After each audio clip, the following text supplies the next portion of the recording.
Real Madrid recently scored 2 late goals against Bayern Munich in the Champions League. Squeezed into Rudiger, great cross, who's done it again! Semi-final to come from behind, and somehow managed to reach yet another Champions League final from a position that looked impossible. They defeated Borussia Dortmund 2-0 in the final with a convincing second-half performance. Goals from Los Blancos veteran Carvajal and star player Vinicius Jr. led to them lifting the trophy for a record 15th time. All opponents fear Real Madrid. They are associated with incredible goals, renowned players, and a "it's not over until it's over" attitude.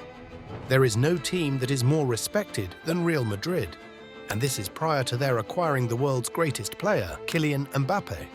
The quality that sets Real apart from other teams is their capacity to work miracles under duress. Madrid are the absolute masters of the comeback. It's difficult to count the number of times they've done it. The moment you think you're closest to beating Real Madrid is the moment you're closest to losing to them, commented Ernesto Valverde, the former coach of Barcelona and current manager of Athletic Club. Like magic, Real seemingly always finds a way to win. The Spanish sports daily Marca declared, "The kings of Europe are wizards." Their most recent wizarding act was against Bayern Munich in the second leg of the 2023-24 Champions League semi-final. Real Madrid produced a spectacular comeback against Bayern Munich, reaching the 2024 Champions League final in the process when Joselu struck twice in the dying minutes. After their victory over Bayern Munich, head coach of Real Madrid, Carlo Ancelotti, said, "There's no explanation. It's something magical. They are without a doubt the favourites to win the competition, possibly for the next 5 years, given the calibre of their team, the skill of their players, the outstanding accomplishments of their young players, and the experience of their veterans."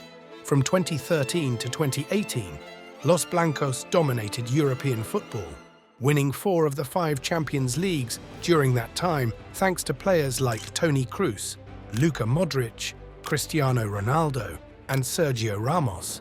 Early in the 2010s, Real Madrid assembled a squad centered around one of the all-time greats in football, Cristiano Ronaldo, a specialist goalscorer. CR7's position as one of the greatest football players has been cemented by a string of noteworthy goals during his career. Furthermore, Ronaldo wasn't working by himself during this. He was playing with elite players such as Bale and Benzema, forming one of the greatest attacking trios in football history. Despite losing numerous elite players in recent years, Madrid has consistently been present in competitions during the transitional era. The top players are usually signed by them, and they finally succeed at Madrid because they have a talent for finding them. Vinicius Jr., who still terrorizes fullbacks, Bellingham, the new midfield general, Rudiger, and Courtois are recent names that spring to mind. For many years to come, the squad will continue to be a dominant force because of its successful revitalization. Great young people represent the new era. Bellingham, Vinicius, Camavinga, Tchouaméni, Rodrigo, and Gula are all threats. Madrid has put together one of the greatest young teams in Europe, and they have demonstrated to the world that they are among its finest. The one name we haven't yet discussed in all of this is, of course, Kylian Mbappe.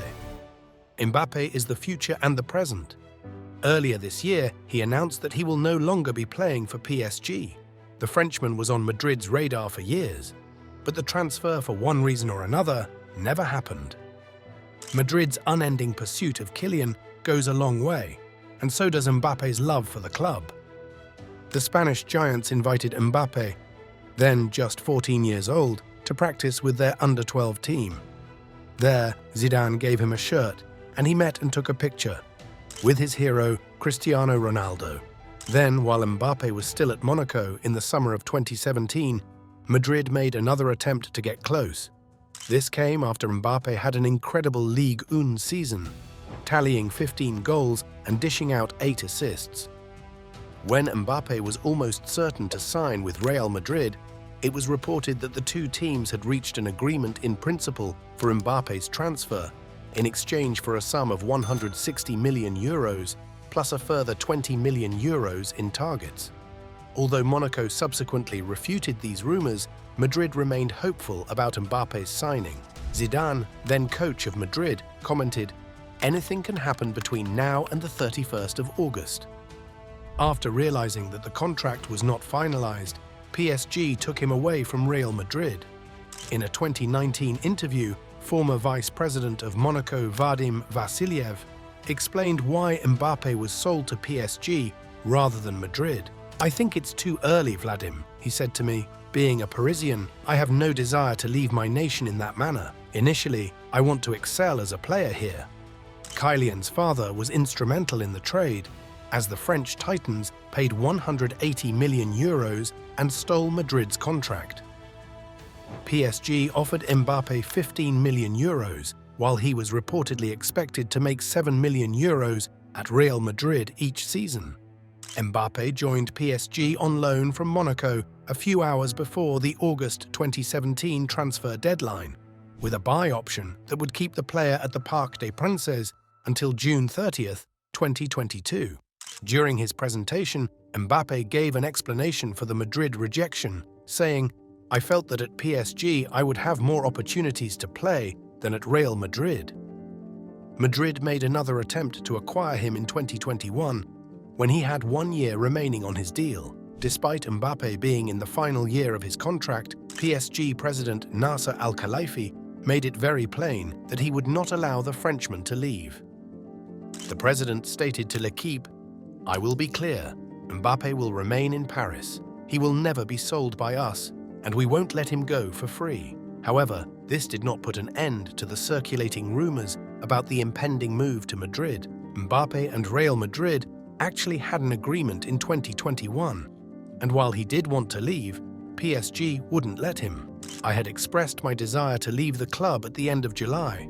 My position was clear. I said I wanted to go, and I said it quite early, but I respect those at the club, and also told them if you don't want me to go, then I will stay," Mbappe stated. So in 2022, Mbappe renewed his contract with PSG, extending it to 2024. Mbappe gave written notice to PSG later in 2022 that he would not be extending his contract and would not be staying with the team into 2024. Mbappe informed PSG once more in February 2024 that he intended to leave the French team when his contract expired, though he did not specify where he would go.